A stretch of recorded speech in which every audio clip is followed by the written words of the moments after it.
नमस्कार, खबरों की खबर में आपका स्वागत है।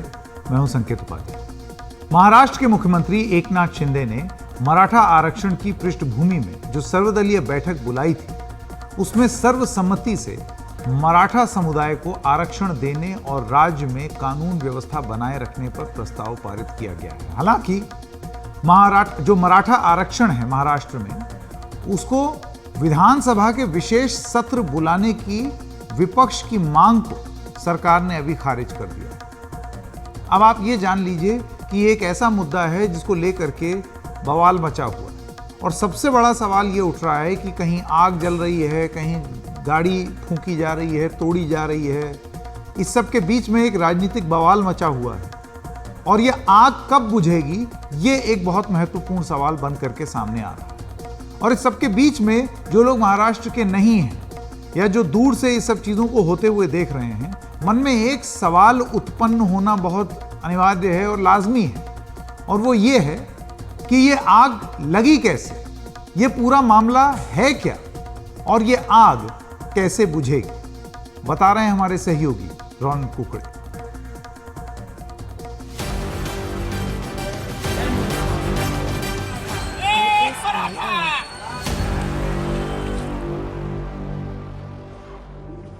मराठा आरक्षण का मुद्दा एकनाथ शिंदे सरकार के लिए अब भी सिरदर्द बना हुआ है। बुधवार को सरकार ने सर्वदलीय बैठक का आयोजन किया। इस बैठक में शरद पवार, अशोक चौहान, नाना पटोले जैसे विपक्षी नेता शामिल हुए। राज्य में बिगड़ती कानून व्यवस्था को सुधारने के लिए एक मत से प्रस्ताव पारित किया गया। वहीं सरकार ने बैठक में नेताओं को विश्वास दिलाया कि मराठा समुदाय के आरक्षण के लिए ऐसा कानून बनाया जाएगा जो कि कानून की कसौटी पर खरा उतरे। यामध्ये चर्चेमधून मराठा समाजाला आरक्षण मिळालं पाहिजे ही भूमिका जी सरकारची आहे ती सर्वांचीच भूमिका आहे, त्यावर सर्वांचं एकमत आहे आणि ते आरक्षण कायद्याच्या चौकटीमध्ये बसणारं आणि टिकणारं आरक्षण दिलं पाहिजे ही भावना देखील या ठिकाणी व्यक्त केली। तशा प्रकारचा ठराव देखील करण्यात आला। इतर समाजावर अन्याय न करता मराठा समाजाला टिकणारं आरक्षण मिळालं पाहिजे ही भूमिका सर्व पक्षांनी घेतली। पिछले 2 दिनों से मराठा आरक्षण आंदोलन ने महाराष्ट्र में हिंसक रूप ले लिया है। सत्तारूढ़ दल के विधायक के साथ विपक्ष के नेताओं को भी निशाने पर लिया। कईयों के घर और दफ्तरों को प्रदर्शनकारियों ने आग के हवाले कर दिया। घटना के बाद सरकार ने पुलिस विभाग को प्रदर्शनकारियों से सख्ती से निपटने के आदेश दिए हैं। जानकारी के मुताबिक अब तक 90 से ज्यादा लोगों को पुलिस ने हिरासत में लिया है। आंदोलन करण्याचा सगळ्यांना अधिकार आहे, त्यांचं म्हणणं ऐकून घेतलं जाईल, मात्र हिंसेला कुठेही थारा दिला जाणार नाही। या संदर्भात आवश्यकतेप्रमाणे ॲडिशनल फोर्सेस मागवण्यात आलेले आहेत, मोबिलाइज करण्यात आलेले आहेत, ते ठिकठिकाणी ठेवण्यात आलेले आहेत आणि जोपर्यंत या ठिकाणी शांतता होत नाही आणि अशा फोर्सेसला त्या ठिकाणी पकडलं जात नाही तोपर्यंत पोलिसाची कारवाई सुरू राहील। मराठा आरक्षण की मांग महाराष्ट्र में कोई नई बात नहीं है। 1980 से ही मराठा समुदाय आरक्षण की मांग करता रहा है। 28 साल बाद फडणवीस सरकार ने मराठा समुदाय को SEBC कानून के तहत 16% आरक्षण दिया। 2019 में आरक्षण को बॉम्बे हाईकोर्ट में चुनौती दी गई। बॉम्बे हाईकोर्ट ने सुनवाई के बाद शिक्षा में 12 और नौकरियों में 13% आरक्षण दिया। बॉम्बे हाईकोर्ट के फैसले को सुप्रीम कोर्ट में चुनौती दी गई। 2021 में सुप्रीम कोर्ट ने मराठा कोटा को रद्द करते हुए कहा कि 50% की अधिकतम सीमा से अधिक आरक्षण देने का कोई असाधारण स्थिति नहीं दिखाई देती। मराठा समुदाय मूलतः महाराष्ट्र में खेती किसानी का काम करता आया है, लेकिन इस समाज के औहदे का अंदाजा इस बात से लगाया जा सकता है कि महाराष्ट्र में जो अब तक के मुख्यमंत्री रहे, लगभग 18 मुख्यमंत्री हो चुके हैं, उसमें से 12 मुख्यमंत्री इसी समुदाय से आते हैं। उसके बावजूद ये समुदाय महाराष्ट्र में अलग से आरक्षण की मांग कर रहा है। महाराष्ट्र में आरक्षण की स्थिति क्या है? अनुसूचित जाति 13%, अनुसूचित जनजाति 7%, पिछड़ा वर्ग 19%, विशेष पिछड़ा वर्ग 2%, विमुक्त जाति 3%, विमुक्त जनजाति ब 2.5%, विमुक्त जनजाति धनगर सी 3.5%, विमुक्त जनजाति ड 2% और आर्थिक रूप से कमजोर वर्ग के लिए 10% आरक्षण है। राज्य में फिलहाल 62% तक आरक्षण पहुंच चुका है। महाराष्ट्र सरकार के लिए मौजूदा स्थिति एक तरफ कुआं तो दूसरी तरफ खाई जैसी हो गई है।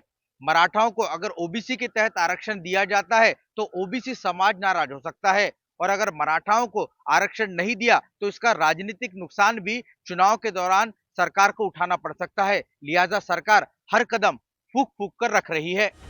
उधर सरकार के सामने सबसे बड़ी चुनौती मनोज जरांगे पाटिल के अनशन को खत्म करने की है, लेकिन पाटिल पीछे हटने को तैयार नहीं है। पाटिल और विपक्ष ने सरकार से मराठा आरक्षण के मुद्दे पर विशेष विधानसभा का सत्र लेने की मांग की है, लेकिन उनकी मांग को सरकार ने मंजूर नहीं किया है। गौर गरीब मराठा जी है, उनको रिजर्वेशन मिलना चाहिए। ये कायदा भी और संविधान भी बोलता है कि जो मांगा सिद्ध हो चुके हैं वो समाज आरक्षण में जाना चाहिए।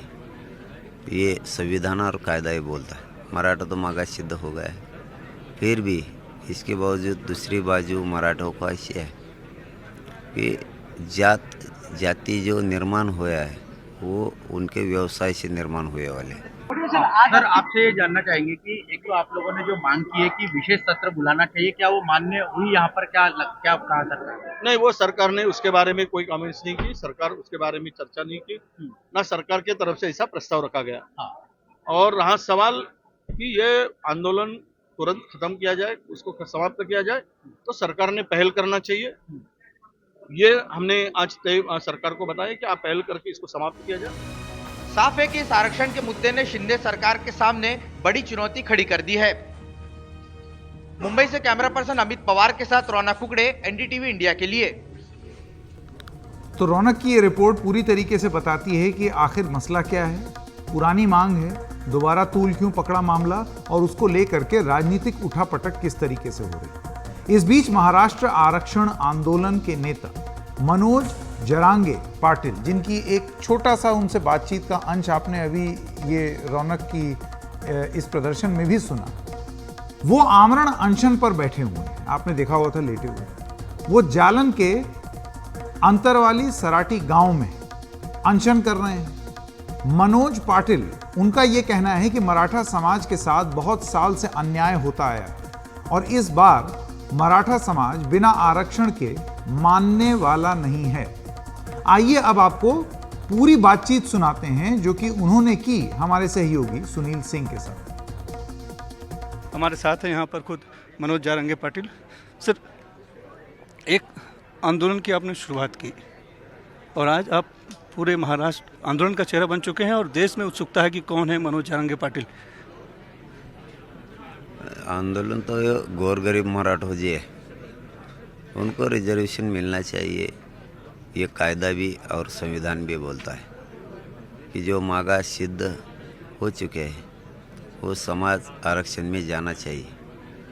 ये संविधान और कायदा ही बोलता है। मराठा तो मांगा सिद्ध हो गया है, फिर भी इसके बावजूद दूसरी बाजू मराठों का ऐसे है कि जाति जो निर्माण हुआ है वो उनके व्यवसाय से निर्माण हुए वाले।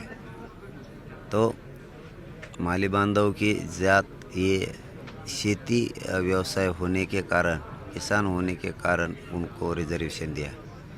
हमारे आधे मराठा भाइयों को किसान बोल के, यानी कि उनका व्यवसाय खेती है बोल के उनको रिजर्वेशन दिया। फिर हमारा व्यवसाय पर खेती ही है, हमको क्यों नहीं दिया जाता? ये मांग है हमारी। हम मागास तो है ही, सिद्ध होने वाले हुए ही गायकवाड़ का आयोग के माध्यम से, फिर हमको क्यों नहीं? ये मांग है हमारी। लेकिन आप जिस तरह से जिद पकड़ कर बैठ गए हैं और आपके साथ लोग इतने आंदोलित उद्दोलित हो चुके हैं। एक मराठा समाज ने आंदोलन चलाया था मूक मोर्चा, वो बिना आवाज़ का था, लेकिन उसकी आवाज़ इतनी तक सरकार तक गई थी कि सरकार ने आरक्षण देने को मजबूर हो गई थी। लेकिन इस बार हम देख रहे हैं कि हिंसा पे उतारू हो गए हैं। जो मराठा समाज ने एक आदर्श आंदोलन खड़ा किया था, अब वो कहीं से कहीं उसी जो आदर्श है वो खत्म होता जा रहा है। ये कौन कर रहे हैं हमको मालूम नहीं, हम शांति से कर रहे, करेंगे। मतलब आप अडिग रहेंगे, आप बिना आरक्षण लिए इस बार मानेंगे नहीं? नहीं, हटेगा नहीं, क्यों हटेंगे? हमारा हक का है, ओबीसी का आरक्षण हम लेके रहेंगे, कुछ भी हो शांति से चलेगा ये महायुद्ध शांति का, लेकिन रिजर्वेशन लेके रहेंगे। इतना आसान नहीं ओबीसी में आपको समाहित करना। आसान है, हम है उधर, इसलिए तो हम मांग कर रहे हैं ना, है लेके इसलिए तो कर रहे हैं। तो विशेष अधिवेशन की अगर बात हो रही है कि विशेष अधिवेशन ले जाएगा महाराष्ट्र राज्य सरकार का, तो उसके लिए आप मान जाएंगे? विशेष अधिवेशन लेने की बात हो रही है राज्य सरकार का, तो उसके वो होने के बाद आप मांग जाएंगे? अधिवेशन इसलिए कि कायदा पारित कर दो और वो विषय ने समावेश मराठा कर लो, इसलिए। तो आप भूख हड़ताल छोड़ देंगे? नहीं छोड़ेंगे नहीं। तुम जब तक वो विषय में मराठा नहीं डालेगा महाराष्ट्र का, उनमें प्रमाण पत्र नहीं दे सकते, तब तक नहीं रोकूंगा। लेकिन ऐसे में आपको कुछ हो गया तो बहुत पूरी कानून व्यवस्था बिगड़ जाएगी। सरकार की जिम्मेदारी मेरी नहीं है, मैं क्या कर सकता। लेकिन सरकार मैं तो शांति से बैठा। तो ये मामला अभी भी सुलझा नहीं है। क्या रूप लेगा, किस तरीके से संभाला जाएगा, इस पर क्या भूमिका रहेगी महाराष्ट्र सरकार की और क्या भूमिका रहेगी राजनीतिक दलों की, ये एक मुद्दा अभी भी बना हुआ है। आइए रुक करते हैं हमारी अगली खबर पर। नए भारत में विकास बड़ी तेजी से हो रहा है, सुविधाएं दिन पर दिन बढ़ती जा रही हैं, रोजाना कोई ना कोई ऐलान होता है। और अगर हम ट्रेन्स की बात करें तो वंदे भारत एक्सप्रेस हो या नमो भारत ट्रेन हो, आधुनिक रेल सेवाएं छोटे शहरों से लेकर बड़े शहरों तक को जोड़ रही हैं। लोगों का सफर ज्यादा आरामदायक हो रहा है, ऐसा दावा किया जा रहा है। आने जाने का वक्त कम हो रहा है, ऐसा बताया जा रहा है। इससे छोटे शहरों और महानगरों के बीच फासले तो कम हुए ही हैं, साथ ही लोगों को कारोबार में भी आसानी हो रही है। और ये एक अच्छी बात है। नई आधुनिक ट्रेनें आनी चाहिए, विकास होना चाहिए, ट्रेनें तेज चलनी चाहिए, उसका प्रचार और प्रसार भी होना चाहिए। लेकिन क्या इन सुविधाओं के साथ साथ रेल यात्रा और सुरक्षित हुई है? नई सुरक्षा के औजारों से लैस ट्रेनों में चलना क्या अब ज्यादा सुरक्षित हो गया? यानी कि ये जो नई ट्रेनें आई हैं, क्या ऐसा एक आरोप लगता है कि अब सारा फोकस इसी पे तो नहीं जा रहा है? पुरानी ट्रेनों का क्या, या कहानी कुछ और है? अगर आप खबरों पर ध्यान दें तो ऐसा लगता है कि शायद स्थिति उतनी सुंदर नहीं है जितनी नई ट्रेनों की चकाचौंध में दिखती है। मैं फिर दोहरा दूं, नई ट्रेनें आनी चाहिए, नई ट्रेनें जरूरी हैं, ट्रेनों में रफ्तार होना भी जरूरी है, सब कुछ जरूरी है। लेकिन उसके साथ साथ सुरक्षा के दृष्टिकोण से जो पुरानी चल रही ट्रेनें हैं, उन पर क्या उस तरीके से ध्यान दिया जा रहा है? आए दिन आप ये खबरें सुनते होंगे कि कोई ना कोई ट्रेन या तो पटरी से उतर गई या किसी दूसरी ट्रेन से टकरा गई या फिर उसमें आग लग गई। तो सवाल उठना लाजमी है कि हम और आप क्या बेफिक्र होकर रेल यात्रा कर सकते हैं? यह एक बहुत बड़ा प्रश्न अभी उठ रहा है। आइए आगे बढ़ते हैं और आपको जरा इसी चीज को और विस्तार से समझाते हैं। जैसे कि हमने कहा कि वंदे भारत एक्सप्रेस ट्रेन ये हो या तेजस ट्रेन हो, ये सब गौरव की बात है। बार बार दोहरा दूं इससे पहले ये आरोप लगे कि आपको वंदे भारत से क्या दिक्कत है। कोई दिक्कत नहीं, बहुत अच्छी ट्रेन है, तेजस भी अच्छी, नमो भारत भी अच्छी, सब ट्रेन अच्छी। ये गौरव का प्रतीक है हम सबके लिए। सबका जीवन आसान होता है, सब लोगों को आराम मिलना चाहिए। विकास की राह पर तेजी से कदम बढ़ाते हुए भारत के लिए ये जरूरत भी है। लेकिन इन पर कितने लोग सफर करते हैं? क्यों भारत की बहुसंख्यक जनता इन ट्रेनों में है? क्योंकि हमको जो समझ में आता है और जो दिखता है वो ये है कि आज भी भारत की जनता उन्हीं आम ट्रेनों पर चलती है जिसकी सुरक्षा पर सवालिया निशान लगा हुआ, जान पर बनी रहती, और न जाने तब कौन सा हादसा हो जाए ये किसी को नहीं मालूम। आंकड़े बताते हैं कि भारत में रोजाना कुल 2 करोड़ 21 लाख लोग रेल यात्री, ये यात्री हैं जो सफर करते हैं। 2 करोड़ 21 लाख, ऑस्ट्रेलिया की आबादी है ये। इसमें से वंदे भारत ट्रेन में रोजाना 53,000 यात्री ही चढ़ते उतरते हैं और तेजस ट्रेन में महज 6,000 यात्री ही रोजाना सवारी करते हैं। यानी कि अगर आप 53,000 और 6,000 जोड़ भी लेते हैं और मोटा मोटा एक एस्टिमेट लगा लीजिए तो ये हो गया 60,000 हर रोज। कहां 60,000 और कहां 2 करोड़ 21 लाख रेल यात्रियों की सुरक्षा का सवाल। बड़ी चकाचौंध जरूरी है, अच्छी अच्छी नई ट्रेनें जरूरी हैं, चलाइए, लेकिन 2 करोड़ 21 लाख रेल यात्री जो कि आज भी पुरानी ट्रेनों में सफर कर रहे हैं या उन ट्रेनों में जो कि बैकबोन है, रीढ़ की हड्डी है इस देश की, उसकी सुरक्षा का क्या। नवंबर का महीना शुरू हो चुका है, 2023 खत्म होने को है और अभी 2 महीने बचे हुए हैं इसमें, नवंबर दिसंबर। लेकिन इसी साल के रेल हादसों की एक लंबी फहरिस्त है, बताएं आपको, चलिए देख लीजिए ये भी। 2 जनवरी 2023 सूर्य नगरी एक्सप्रेस के 11 डिब्बे पटरी से उतरे, 10 घायल। 15 मई 2023 Chennai Bangalore double decker express का 1 डिब्बा पटरी से उतरा। 2 जून 2023 3 ट्रेनों की टक्कर हुई, 296 लोगों की मौत हुई, 1200 से ज्यादा घायल हुए। 8 जून 2023 नीलगिरी माउंटेन रेलवे का 1 डिब्बा पटरी से उतरा। 9 जून 2023 विजयवाड़ा चेन्नई सेंट्रल जनशताब्दी एक्सप्रेस पटरी से उतरी। 11 जून 2023 चेन्नई लोकल ट्रेन का 1 डिब्बा पटरी से उतरा। 22 जून 2023 लोकमान्य तिलक एक्सप्रेस के 1 डिब्बे में बिजली के तार से आग लगी।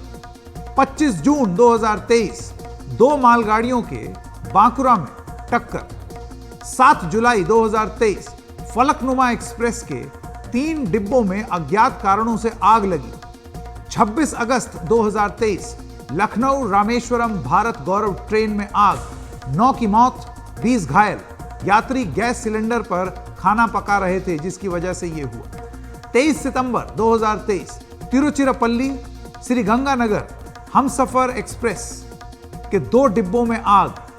26 सितंबर 2023 मथुरा की ईएमयू ट्रेन पटरी से उतरकर प्लेटफॉर्म 2A पर चढ़ी, वो तस्वीर हमने देखी थी, वो ड्राइवर की मूर्खता की वजह से हुआ। 11 अक्टूबर 2023 आनंद विहार टर्मिनल कामाख्या जंक्शन के 6 डिब्बे पटरी से उतरे, 4 की मौत, 70 से अधिक घायल हुए। 29 अक्टूबर 2023 विशाखापट्टनम पलासा से टकराकर विशाखापट्टनम रायगढ़ पैसेंजर ट्रेन पटरी से उतरी, 14 की मौत हुई और 50 घायल हुए। ये इसी साल के मामले हैं साहब। तो ट्रेनों की वो चकाचौंध अपनी जगह जो जरूरी है इस देश के विकास के लिए, लेकिन ये जो लंबी फहरिस्त है जिसमें 2 करोड़ 21 लाख भारतीय रोज सफर कर रहे हैं, ट्रैवल कर रहे हैं, इनकी सुरक्षा का क्या, इनकी जांच में क्या निकला? अगर तो कुछ बेईमानी हो रही है, कुछ गड़बड़ हो रही है, कुछ शरारती तत्व हैं जो ये कर रहे हैं, उसकी जानकारी कहां? और अगर लापरवाही है तो इतनी सारी लापरवाही क्यों? ये सवाल क्यों ना पूछे जाए? इन सवालों को लेकर के रेल मंत्रालय क्या कर रहा है? चलिए ये तो थे इस साल के छोटे और बड़े हादसे, लेकिन भारत में पिछले 30 से 40 सालों में बड़े बड़े रेल हादसे हुए हैं जिनमें सैकड़ों जाने गई। जल्दी से एक नजर उस पर भी डाल लेते हैं। जैसे सन 81 की अगर बात करें तो भारत के कोसी नदी में 7 डिब्बे गिर गए थे, बिहार के, माफ कीजिएगा, 800 यात्रियों की मौत हुई थी उस समय।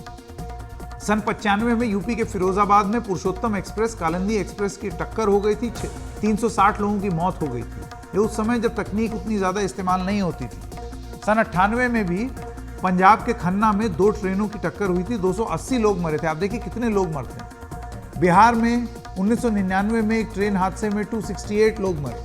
2010 में बंगाल के मिदनापुर में हावड़ा कुर्ला एक्सप्रेस और मालगाड़ी की टक्कर हुई, 235 मौतें हुई। और ये बहुत लंबी लिस्ट है, अगर एक एक करके बताऊंगा तो आप इसी से अंदाजा लगा लीजिए कि ट्रेन हादसों का एक बहुत लंबा और दर्दनाक इतिहास ये देश देखता आया है। तो उम्मीद ये जताई जा रही थी कि जब तकनीक का इस्तेमाल होगा, नई तकनीक आएगी, रेल मंत्रालय को दुरुस्त और चुस्त दुरुस्त करने की बातें कही जा रही हैं कि उसमें नई टेक्नोलॉजी लगाई जा रही है, भर्तियां हो रही हैं, सारी चीजें की जा रही हैं तो चीजें सुधरेंगी। लेकिन उसके बाद भी जब पटरियों से ट्रेन उतर रही है और आग के हादसे हो रहे हैं तो ये चिंता का विषय। इन रेल हादसों से निपटा कैसे जाए? भारत में ही एक प्रणाली विकसित हुई जिसे कवच का नाम दिया गया है।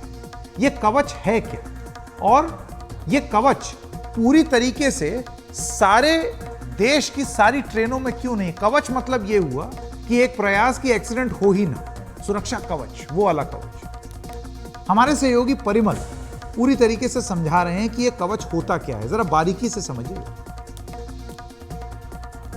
कैसे काम करता है कवच और कैसे ये ट्रेन हादसों को रोक सकता है, वो एनिमेशन के जरिए आपको बताने की कोशिश करते हैं। आप यहाँ पे तस्वीर देख रहे होंगे, रेलवे स्टेशन है, कंट्रोल रूम है, सैटेलाइट है, सिग्नल है, ट्रेन यहाँ से गुजर रही है। अब आप यहाँ पे देखिए कि यहाँ पे जीपीएस लगा हुआ है। ये जीपीएस है जो सिग्नल सैटेलाइट को भेजता है और सैटेलाइट के जरिए वो स्टेशन या फिर रेलवे स्टेशन को वो सिग्नल जो है वो पहुँचता है। इससे ट्रेन की लोकेशन पता चलती है। इसमें आप समझिए कि ये जो नई तकनीक है उसमें जीपीएस भी काम करता है, आरएफआईडी भी काम करता है, और यहाँ पर आप देखिए कि आरएफआईडी कैसे जो काम करता है वो आपको दिखाने की कोशिश करते हैं। आप आरएफआईडी यहाँ पे समझने की कोशिश कीजिए। जो रेडियो फ्रीक्वेंसी है वो दरअसल फ्रीक्वेंसी एक तो ट्रैक में लगा होता है, इंजन में लगा होता है, दोनों ट्रेनों के इंजन में लगा हुआ है, और साथ में जो सिग्नल है वो धीरे से अगर प्ले करके अगर दिखाएंगे इसमें तो जीपीएस और आरएफआईडी के जरिए जो है वो कवच काम करता है। इसको अगर आगे अगर दूसरे एनिमेशन में दिखाने की अगर कोशिश करें तो पहले हमने बताया कि जीपीएस के जरिए लोकेशन पता चलता है जो ट्रेन के इंजन में लगा होता है, सैटेलाइट में वो इन्फॉर्मेशन जाती है और सैटेलाइट के जरिए जो है वो रेलवे स्टेशन और जो कंट्रोल रूम है वहाँ पे जाती है। आरएफआईडी आप समझने की कोशिश कीजिए। आरएफआईडी ट्रैक में लगा होता है, साथ में ट्रेन में लगा होता है, निश्चित दूरी पर ट्रैक में लगा होता है, सिग्नल में लगा होता है, और ये आरएफआईडी जो है इसका एंटीना जो है एक दूसरे की लोकेशन जो है वो पता लगाती है और वो सीधे तौर पर कंट्रोल रूम और स्टेशन को मिलता है। यानी ये जो दो तकनीक है कवच को लेकर, वो जीपीएस और आरएफआईडी, इसके जरिए ये नियंत्रित किया जा सकता है और ट्रेन की लोकेशन पता की जा सकती है कि ट्रेन कैसे और कहाँ पे मूव कर रही है। और सबसे बड़ी खासियत है कि एक ट्रैक पे अगर ट्रेन हो तो आमने सामने आ जाए तो एक निश्चित दूरी पर ब्रेक लग जाता है, सिग्नल अगर क्रॉस कर दे ट्रेन तब ब्रेक लग जाता है। और ये तकनीक जो है फिलहाल कुछ ही गिनी चुनी जगहों पे है साउथ सेंट्रल रेलवे में, लेकिन ये तकनीक अपने आप में बहुत कारगर तकनीक है जिसके बारे में हमेशा से कहा गया कि गेम चेंजर है। यानी अगर ये तकनीक लग जाए, ट्रेनों में इंस्टॉल हो जाए तो फिर हादसों की गुंजाइश ना के बराबर बचती है। ट्रैक पे सामने से ट्रेन आ रही हो या पीछे से ट्रेन आ रही हो, अगर एक ही ट्रैक पे ट्रेन है तो निश्चित दूरी के बाद ऑटोमेटिक ब्रेक अप्लाई हो जाएगा, सिग्नल क्रॉस करेंगे तो ब्रेक लग जाएगा। और यहाँ पे सारी चीज़ समझने की कोशिश कीजिए। ये जीपीएस यहाँ पे और आरएफआईडी, इसके जरिए जो है लोकेशन पता चलते रहती है ट्रेन की। और आरएफआईडी का एंटीना जो होता है, फिर से अगर दोहराएं तो वो ट्रैक में भी निश्चित दूरी पे लगा होता है, जो सिग्नल सिस्टम है उसमें भी लगा होता है, ट्रेन में भी लगा होता है, और ये सारी वार्निंग जो है वो सीधे तौर पे स्टेशन और कंट्रोल रूम में पहुंचते हैं, जिससे जरिए ये पता चल जाता है कि ट्रेन कहीं एक ट्रैक पे तो नहीं और ट्रेन आखिर है तो कहाँ पर है, और उसके जरिए जो है हादसों को रोका जा सकता है। जीपीएस मतलब जो आपके फ़ोन में है, ठीक है ना, और आरएफआईडी मतलब आप ये समझिए उसका एक वर्जन आपकी गाड़ियों में भी फास्ट टैग की तरह होता है, जिससे अपने आप ही वो टोल वाला बैरियर खुल जाता है। वो तकनीक इस्तेमाल करने की बात की है। लेकिन समस्या ये है कि कवच की तकनीक, जो कि एक्सीडेंट मुक्त भारत बनाने की तरफ एक कदम था ट्रेन में, वो विकसित भले ही हो गई हो लेकिन पूरी तरीके से लागू होने में अभी कई साल लग जाएंगे। वैसे काम रेलवे को करना चाहिए और जो पैसा इन कामों में खर्च करना चाहिए वो भी खर्च नहीं हो पा रहा है। कैग की एक रिपोर्ट है 2017 और 18 से 2020-21 की। इसमें अगर आप आंकड़े देखें तो आप जानेंगे कि 163 ट्रेनें पटरी से उतरी, 217 रेल दुर्घटनाएं हुई, राष्ट्रीय रेल संरक्षण कोष का पूरा इस्तेमाल नहीं किया गया जो रेल दुर्घटनाओं में के लिए जिम्मेदार होती है। पटरी की मरम्मत और नई पटरी का 2018-19 में 9,607 करोड़ का बजट था, 2019-20 में 7,417 करोड़ रुपए हो गया। यानी कि बजट पटरी नवीनीकरण का कम हुआ है कैग की रिपोर्ट के हिसाब से। फर्जी आरोप नहीं है, कैग की रिपोर्ट। ऑडिट में ट्रैक रखरखाव, तेज रफ्तार और तकनीकी खराबी बेपटरी होने के मुख्य कारण बताए गए हैं। और अब आप सोचिए, यही चीज आज भी 2023 में हो रही है। तो अगर ये सारी चीजें हो रही हैं, कैग ने 2021 में ही इसके बारे में बता दिया है, तो फिर हम एक तरफ तो तेज चलती ट्रेनों की तस्वीर देख रहे हैं, जो फिर दोहरा दें, बहुत ही अच्छी खबर है। लेकिन 2 करोड़ 21 लाख भारतीयों की सुरक्षा के लिए जो काम निश्चित करना चाहिए, क्या वो हो रहा है उसी रफ्तार से? शायद आंकड़े कुछ ऐसा बताते हैं कि हम उससे कोसों दूर। हिमांशु शेखर मिश्रा की ये report. Controller and auditor general यानी CNAG ने 2017-2018 से 2020-2021 के बीच जो ट्रेन डिरेलमेंट्स की घटनाएं हुई, देश में ट्रेनों के टकराने की जो घटनाएं हुई, उसकी एक ऑडिटिंग की और इस पर एक डिरेलमेंट्स इन इंडियन रेलवेज नाम की एक महत्वपूर्ण रिपोर्ट दिसंबर 21, 2022 को संसद में पेश की थी। और इस रिपोर्ट में कई चौंकाने वाले तथ्य सामने आए हैं जो जांच CNAG ने इन ट्रेन हादसों की और इसमें विशेष तौर पर इस बात की जांच की गई कि इस तरह के हादसों को रोकने के लिए रेलवे प्रशासन के पास क्या कोई नियम कायदे हैं, कोई रूल रेगुलेशंस हैं और क्या इनका सही तरीके से, कारगर तरीके से, सख्ती से पालन किया जा रहा था और क्या इन हादसों की जो जांच की गई वो सही समय पर पूरी की गई और क्या इन जांच के दौरान जो बातें, जो खामियां सामने आई, उनको समय पर दुरुस्त करने की कोशिश हुई। तो इन सब की समीक्षा CNAG ने की थी और 2017-2018 से 2020-2021 के बीच कुल 163 ऐसे मामले हुए जिसमें बेपटरी हुई ट्रेनें। 2017-2018 से 2020-2021 इन 4 सालों में ट्रेन में आग लगने की 20 घटनाएं हुई और साथ ही इन 4 सालों में कुल 217 ट्रेन दुर्घटनाएं हुई, यानी कॉलिजन्स हुआ, ट्रेनों के टकराने की घटनाएं हुई। और इन हादसों की, इन एक्सीडेंट्स की जांच के बाद CNAG ने अपनी रिपोर्ट में कई महत्वपूर्ण तथ्यों का खुलासा किया। पहली बात, इसमें यह कहा गया कि रेलवे ट्रैक्स की जो मॉनिटरिंग है वो रेलवे प्रशासन द्वारा सही तरीके से नहीं की गई इन 4 सालों में, जिसकी वजह से ये हादसे हुए। और 4 साल में जो ट्रैक रिकॉर्डिंग कार्स थी उनके इंस्पेक्शन में 30 से 100% तक की कमी जो है वो देखी गई इस ऑडिट रिपोर्ट में। दूसरी बात, जो ट्रैक मशीन्स थी ट्रैक्स की मॉनिटरिंग के लिए, उनका सही तरीके से इस्तेमाल नहीं किया गया। इसके भी कई कारण CNAG ने अपनी रिपोर्ट में जो संसद में पेश की गई उसमें इन तथ्यों का खुलासा किया है। 1129 इंक्वायरी रिपोर्ट्स की ऑडिटिंग CNAG ने की, यानी जो अलग अलग हादसे हुए उसकी जो जांच जिस तरह से रेलवे प्रशासन द्वारा की गई उसकी भी समीक्षा इसमें की है। और इसमें कुल 24 कारण जो हैं वो सामने आए हैं इन इंक्वायरी रिपोर्ट्स में। तो ये हिमांशु जी बता रहे थे कि CAG रिपोर्ट क्या कह रही है। अंत में बस इतना कहना चाहते हैं, हमको तेज दौड़ती हुई और एकदम नई टेक्नोलॉजी से लैस वंदे भारत भी चाहिए, नमो भारत भी चाहिए और हर तरीके की नई ट्रेन चाहिए। और वो बहुत अच्छा लगता है देखने में, साफ सुथरे प्लेटफॉर्म चाहिए, नई नई टेक्नोलॉजी का उपयोग चाहिए। लेकिन इसके साथ साथ 2 करोड़ 21 लाख भारतीय जो रोज ट्रैवल करते हैं, हमको ये भी सुनिश्चित करना बहुत जरूरी है कि यही चकाचौंध सेफ्टी के पॉइंट ऑफ व्यू से सूर्य नगरी एक्सप्रेस में भी हो, चेन्नई बेंगलुरु डबल डेकर में भी हो, इसके अलावा नीलगिरी माउंटेन रेलवे में भी हो, विजयवाड़ा चेन्नई सेंट्रल जनशताब्दी में भी हो, चेन्नई लोकल ट्रेन में भी हो, लोकमान्य तिलक एक्सप्रेस में भी हो, फलकनुमा एक्सप्रेस में भी हो, लखनऊ रामेश्वरम भारत गौरव ट्रेन में भी हो, तिरुचिरापल्ली और श्री गंगानगर हमसफर एक्सप्रेस में भी हो, मथुरा EMU ट्रेन में भी हो, आनंद विहार ट्रेन में भी हो, क्योंकि इसी में आम भारतीय चलता है। इसी में 2 करोड़ 21 लाख भारतीय चलते हैं। उनकी सुरक्षा सुनिश्चित करना सरकार की जिम्मेदारी। अच्छा, आप देख रहे हैं खबरों की खबर। 9 बजे से 10 बजे तक 1 घंटे का एक कार्यक्रम है। आपको पता है इस 1 घंटे में आप हैरान हो जाएंगे सुन के, 19 लोग दम तोड़ देंगे सड़क हादसे। अभी तो हमने ट्रेन की बात की, सड़क हादसे की अगर बात करें तो इस 1 घंटे में 19 लोगों की जान जा चुकी। रोड एक्सीडेंट साल भर में यह आंकड़ा 1,66,000 वहां तक पहुंच गया। पिछले साल के मुकाबले 12% ज्यादा लोग इस साल सड़क हादसों में मारे गए।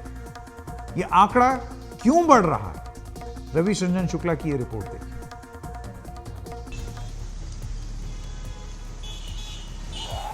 मेरठ में तेज रफ्तार SUV ने गुब्बारे वाले को कुचला हो या गलत दिशा से आ रही बाइक सवार को बस ने। आए दिन ऐसी घटनाओं की वजह से देश भर में 1,68,000 से ज्यादा लोगों ने पिछले साल अपनी जान गंवाई। परिवहन विभाग के ताजा आंकड़े बताते हैं कि हर घंटे में 20 लोगों की सड़क दुर्घटनाओं में जान जा रही है। 2022 में 4,61,312 दुर्घटनाओं में 1,68,491 लोगों की मौत हुई और 4,43,366 लोग घायल हुए, जबकि 2021 में 4,12,432 दुर्घटनाओं में 1,53,972 लोगों ने जान गंवाई।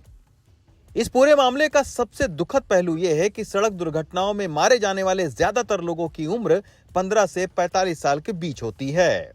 अप्रैल में रोड एक्सीडेंट में मेरे भाई की डेथ हो गई और मेरी रिक्वेस्ट है सबसे कि जितने भी लोग गाड़ी चलाते हैं प्लीज़ ध्यान से गाड़ी चलाएं, क्योंकि ये इंसिडेंट इतना हॉरिबल इंसिडेंट मेरे घर में हुआ है जिससे कि अभी तक मेरी फैमिली वाला ओवरकम नहीं कर पा रहे हैं। मेरे भाई को 3 किलोमीटर ड्रैग करके एक्सयूवी पे उसको गिराया गया था। सरकार ने सड़क दुर्घटनाओं को रोकने के लिए रोड सेफ्टी एक्ट में बदलाव करने से लेकर सड़क के डिजाइन का ऑडिट तक करवाया। आंकड़े बताते हैं कि पिछले साल सड़क दुर्घटनाओं में 50,000 से ज्यादा बाइक सवार लोगों की मौत हुई और उनमें 35,000 वो लोग थे जिन्होंने हेलमेट नहीं लगा रखे थे।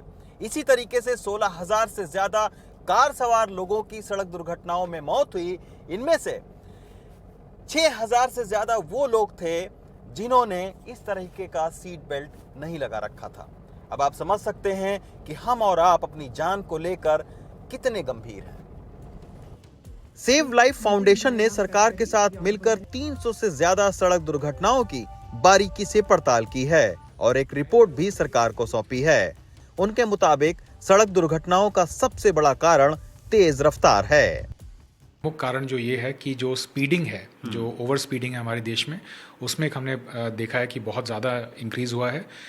उसका एक कारण ये है कि क्योंकि जो सड़कों के जो सरफेस हैं वो अब बेटर हो गए हैं, तो लोग अब ज़्यादा गति में गाड़ी चला रहे हैं। दूसरा बड़ा कारण ये है कि जो स्पीड से रिलेटेड जो व्हीकल में जो सेफ्टी मेजर्स होने चाहिए, गाड़ियों में जो सेफ्टी मेजर्स होने चाहिए, चाहे वो हमारे कार्स हों चाहे बसेस हों, वो सेफ्टी मेजर्स जो हैं वो मिसिंग हैं ज़्यादातर।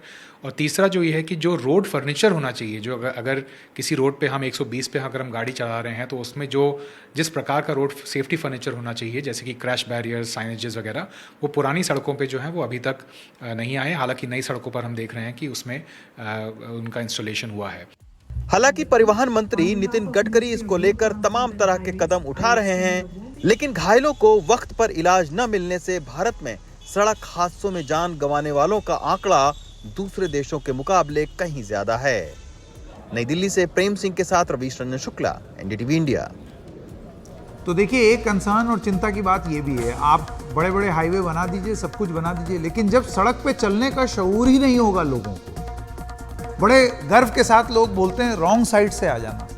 जब इस तरीके की बात आप करेंगे और बोलेंगे तो फिर सड़क हादसे होंगे। बहुत चौड़ी सड़क हो जाना विकास का प्रतीक नहीं है, उस पर कानून और नियम का पालन होना यह भी एक विकास का प्रतीक है। आइए अब रुक करते हैं, कुछ अंतर्राष्ट्रीय खबर हो जाए। इजराइल गाजा जंग के इस सब के बीच गाजा के सबसे बड़े शरणार्थी शिविर जबालिया पर बम बरसाए गए। गाजा में हजारों लोग मारे जा चुके हैं और अस्पतालों, घरों के बाद अब शरणार्थी शिविर यानी कि रिलीफ कैंप्स, वो भी बम का निशाना बन रहे हैं। पूरी जानकारी दे रहे हैं उमाशंकर सिंह। इजराइल ने उत्तरी गाजा के सबसे बड़े शरणार्थी शिविर पर हमला किया है। उत्तरी गाजा में जबालिया के इस शरणार्थी शिविर पर बमबारी में दर्जनों लोगों के मारे जाने की खबर है। ये शरणार्थी शिविर इरेज से अधिक दूर नहीं है, जो इजराइल और गाजा के बीच का एक चेक पॉइंट है। ऐसी जानकारी है कि इस कैंप में 1 लाख से अधिक शरणार्थी रह रहे हैं। हमास के स्वास्थ्य मंत्रालय ने बयान जारी कर दावा किया है कि शिविर पर 6 बम गिराए गए। इससे एक पूरा आवासीय ब्लॉक नष्ट हो गया, पूरा ब्लॉक मलबे में बदल गया।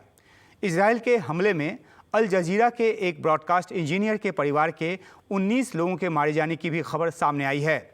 इजराइल ने जबालिया पर हमले की पुष्टि तो की है, लेकिन उसका दावा है कि यहां हमास के कैंप को निशाना बनाया गया है। उसका यह भी दावा है कि इस हमले में हमास के सेंट्रल जबालिया बटालियन का कमांडर इब्राहिम बियरी मारा गया है। ये हमास के उन 7 प्रमुखों में शामिल था जो 7 अक्टूबर के आतंकवादी हमले के लिए जिम्मेदार थे। इजराइल का यह भी दावा है कि इस हमले में इलाके के हमास का कमांड और कंट्रोल को भारी नुकसान पहुंचा है। इजराइल का कहना है कि इब्राहिम बियरी के साथ बड़ी तादाद में आतंकवादी मारे गए हैं और हमास का एक भूमिगत ठिकाना भी ध्वस्त हो गया है। इजराइल ने एक बार फिर इस इलाके से आम लोगों को चले जाने को कहा है। इजराइल के दावे के विपरीत हमास का दावा है कि इस कैंप के भीतर हमास का कोई नेता मौजूद नहीं था। हमास के सैन्य गुट के एक प्रवक्ता हासिम कासिम ने कहा है कि इजराइल अपने ऐसे हमले को जायज़ ठहराने की कोशिश कर रहा है जिसमें आम लोगों की मौत हुई है।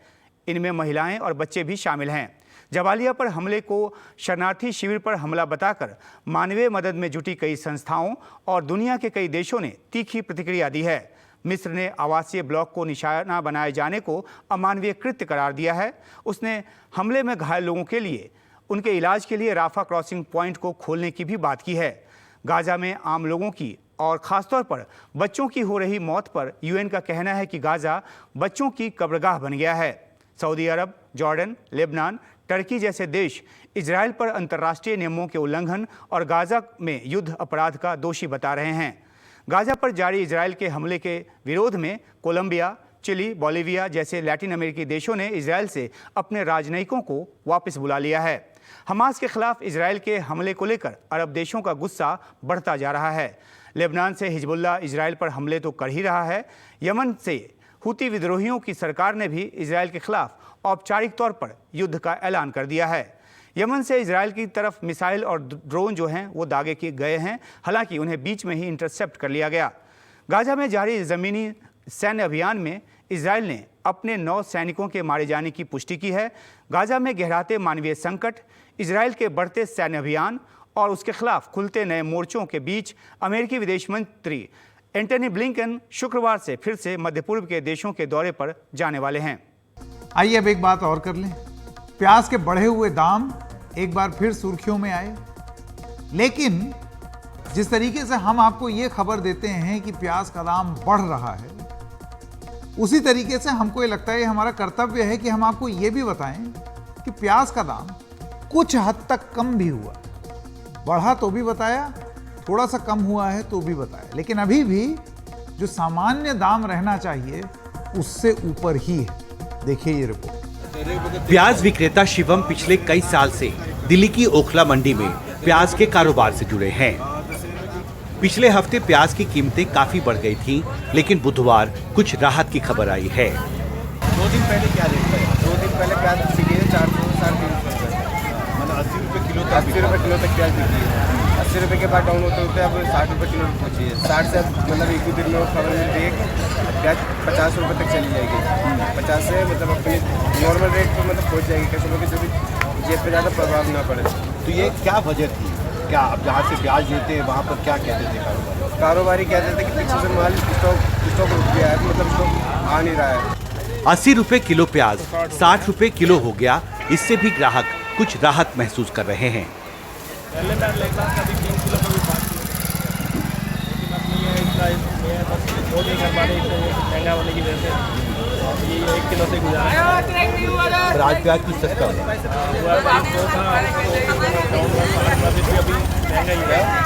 पिछले हफ्ते जब प्याज की कीमतें 80 रुपये प्रति किलो तक पहुंच गई थी, तो उसकी वजह से सब्जी मंडियों में प्याज के कारोबार पर बुरा असर पड़ा और कारोबारियों की बिक्री घट गई। लेकिन अब प्याज कारोबारियों को उम्मीद है कि जब प्याज की नई स्टॉक बाजारों में पहुंचेगी तो उससे कीमतों पर और अच्छा असर पड़ेगा और कीमतें और तेजी से घटेंगी। उधर खाद्य मंत्रालय के मुताबिक महाराष्ट्र की मंडियों में भी प्याज सस्ता हो रहा है। हालांकि राजस्थान के मंडियों में प्याज की कीमतें ऊंचे स्तर पर बनी हुई हैं। जयपुर के मोहाना इलाके में प्याज का खुदरा रेट 80 रुपये प्रति किलो तक बना हुआ है। मध्य प्रदेश के बड़वानी में भी प्याज का भाव 70 रुपये किलो तक बना हुआ है, जबकि विदिशा में भी 60 से 70 रुपये प्रति किलो तक प्याज बिक रहा है। किसान की जब प्याज पैदा होती है या कोई भी फसल पैदा होती है तो उस समय बाज़ार का भाव बहुत कम रहता है। तो किसान की मजबूरी होती है कि उसको तभी बेचना पड़ता है, आगे के उसके घर के काम और फसल के काम करने के लिए उसे तत्काल बेचना पड़ती है फसल, और उस समय बाज़ार में भाव नहीं मिलता। ये जो प्याज है वो व्यापारी महंगे दामों में, हाँ व्यापारी खरीद लेते हैं और फिर वो मुनाफा कमाते हैं बाद में। इस बार क्या है, एकदम से अभी 2-4-8 दिन में बहुत महंगी हो चुकी है। मतलब 70-80 रुपये किलो बिक रही है फुटकर में, थोक में दे रहे हैं 55-50 रुपये किलो। और जो हल्की क्वालिटी है वो 40-45 थोक में दे रहे हैं, वो बिक रही 50 रुपये किलो, 50-60 रुपये किलो। और अच्छी क्वालिटी 80 रुपये किलो। मध्य प्रदेश के विदिशा इलाके के छोटे व्यापारियों ने थोक विक्रेताओं पर प्याज की ब्लैक मार्केटिंग करने का आरोप लगाया है, जबकि थोक विक्रेता किसानों द्वारा प्याज देरी से बाजार में लाने को कीमतों में उछाल की बड़ी वजह बता रहे हैं। दिल्ली से कैमरा पर्सन कानन पात्रा के साथ हिमांशु शेखर, एनडीटीवी इंडिया। और खबरों की खबर में आज इतना ही।